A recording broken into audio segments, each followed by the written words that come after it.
মাত্র 24 বছর বয়সে পরপর 2বার বিয়ে হয় আমার। আমি এক সন্তানের মা। আমার প্রথমবার যখন বিয়ে হয় তখন আমি ক্লাস 10-এ পড়ি। আমার বাবা ওনার পরিচিত একজন ছেলের সাথে বিয়ে দিয়ে দেন।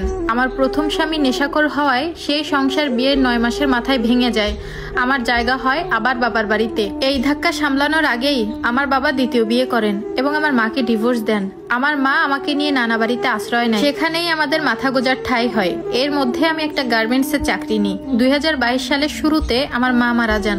তখন প্রচন্ডভাবে একাকিত্বে ভুগি, নিজেকে খুব অসহায় লাগতো। তখন যেখানে চাকরি করতাম সেখানেই একজনের সাথে আমার পরিচয় হয়। মা মারা যাবার কয়েক মাস পরে সে সবকিছু জেনে শুনে আমাকে বিয়ের প্রস্তাব দেয়। আমিও সবকিছু ভেবে রাজি হয়ে যাই। বাবা বিয়ে করে তার দ্বিতীয় স্ত্রী নিয়ে থাকেন, মা নেই। মামারা নিজেদের পরিবার নিয়ে ব্যস্ত। সব মিলিয়ে না করার মতো কোনো উপায় ছিল না আমার। দ্বিতীয় বিয়ের পর আলহামদুলিল্লাহ সবকিছুই ভালো চলতেছিল। 2024 সালের জানুয়ারিতে আমাদের পুত্র সন্তান হয়। বাচ্চা পেটে আসার পর আমি চাকরি ছেড়ে দিই। এর মধ্যেই আমার স্বামী সিদ্ধান্ত নেয় সে বিদেশে যাবে। একটু সুখের আশায় আমিও অমত করিনি। বাচ্চা হবার 3 মাস পর সে কাতার চলে যায়। বিদেশে যাওয়ার জন্য প্রায় 5 লাখ টাকার প্রয়োজন ছিল তখন। 5 লাখ টাকার ভেতরে প্রায় 2 লাখ টাকাই আমি তাকে গুছিয়ে দিই। চাকরি যখন করতাম তখন ওইখান থেকে 1.5 লাখ টাকার মতো জমিয়েছিলাম। আর আমার কিছু সোনা গয়না ছিল, এগুলো সব বিক্রি করে 2 লাখ টাকার বেশিই হবে তার হাতে আমি তুলে দিই, শুধুমাত্র নিজের একটু শান্তির আশায়। বিদেশে যাবার পর আমার স্বামীর সাথে প্রথম 2 মাস সবকিছুই ঠিক থাকে। নিয়মিত যোগাযোগ, খোঁজ খবর নেওয়া, আমার বাচ্চার সাথে প্রতিদিন ভিডিও কলে কথা বলা, সবকিছুই ঠিক ছিল। এরপর হঠাৎ করেই সে যোগাযোগ বন্ধ করে দেয়। দ্বিতীয় স্বামীর মা বাবা ছিল না এটাই জানতাম। একটা বোন ছিল, সেও আমরা যেখানে চাকরি করতাম সেখানেই স্বামী সহ চাকরি করত। আমাদের বিয়েতে উনি অভিভাবক ছিল।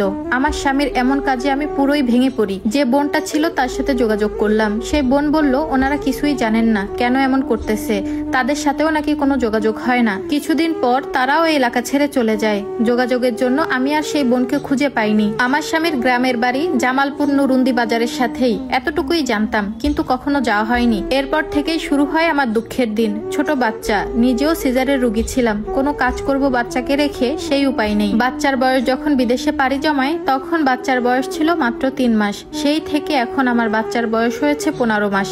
কোনো মতে মা ছেলে খেয়ে না খেয়ে দিন পার করছি। এখন আমার বাবার বাড়িতে গিয়ে ওঠার কোনো সুযোগ নেই, কারণ এখন আমার আর মা বেঁচে নেই। আমার বাবা দ্বিতীয় সংসার পাতিয়েছেন, সেখানে আমার সৎ মা।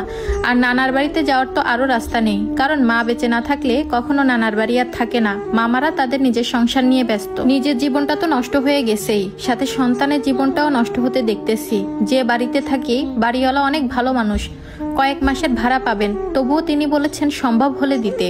মাথা গোজার ঠাইটা অন্তত এখন আছে। এর মধ্যে আমার বাচ্চা 2বার বড় অসুখে পড়ে। যতটুকু বিক্রি করার যা জিনিস ছিল সবকিছুই বিক্রি করে দিয়েছি। এখন আর চিকিৎসা করার জন্য একটা সুতাও নেই বিক্রি করার মতো। সংসারটা কোনো মতে চালানোর জন্য 2 বেলা ডাল ভাত খাওয়ার জন্য কিছু টাকা ধার করেছিলাম। মোটামুটি অনেক টাকা পাওনা হয়ে গেছে। তবুও আলহামদুলিল্লাহ সবাই যথেষ্ট সময় দিচ্ছেন, শুধুমাত্র কিছু মানুষ বাদে। ঘরে বসেই 2-1টা কাঁথা সেলাই করি। আশেপাশে ভাড়াটিয়া বা যাদের বাড়ি আছে তাদের বাসায় যেয়ে সময় পেলে একটু কাজ করে আসি। ছোট বাচ্চা, সবসময় কাজ করতে পারি না। প্রতিদিন একটা কাজের বিনিময়ে কেউ 50 টাকা, কেউ 20 টাকা দেয়। এতটুকুতেই আমার সংসার চলতেছে। এর ভেতরে আমি আমার হাজবেন্ডের সাথে প্রতিনিয়ত যোগাযোগ করার চেষ্টা করে যাচ্ছি, কিন্তু আগে যে ফোন নাম্বারটা ছিল সেটা এখন চেঞ্জ। সেটাতে এখন কলই ঢুকে না। কিছুদিন যাবৎ বাচ্চা অসুস্থ, ডাক্তারের কাছে নিয়ে যেতে পারিনি। 1.5 বছরের বাচ্চাকে একা রেখে যে চাকরি করব সেই উপায় এখন নেই। আমি এই দুনিয়াতে এখন আর কাকে বিশ্বাস করব? প্রথমবার বাবা যখন বিয়ে দিয়েছিলেন সেই সংসারটা অনেক চেষ্টা করেছিলাম করার জন্য। ভাগ্যের নির্মম পরিহাসে আর করা হয়ে ওঠেনি। মা মরা মেয়ে, ভেবেছিলাম দ্বিতীয়বার একটু সুখ পাবো, একটু শান্তিতে সংসার করতে পারবো, কিন্তু দ্বিতীয়বার পরিচয় হলো এক প্রতারকের সাথে। আমি সিদ্ধান্ত নিয়েছি এই জীবনে আর কোনোদিন বিয়ে করব না। ছেলেটা বড় না হওয়া পর্যন্ত ঘরে বসে সেলাইয়ের কাজ করব, হাতের কাজ করব। এই স্টোরিটা এতক্ষণ যে শুনতে পেলেন এটা একটা আপুর লাইফ থেকে নেওয়া বলতে এটা আমার টাইমলাইনের সামনে এসেছিল। সো আপনারা যাকে বিয়ে করেন না কেন একটু দেখে শুনে পরিবার বংশ দেখে বিয়ে করবেন।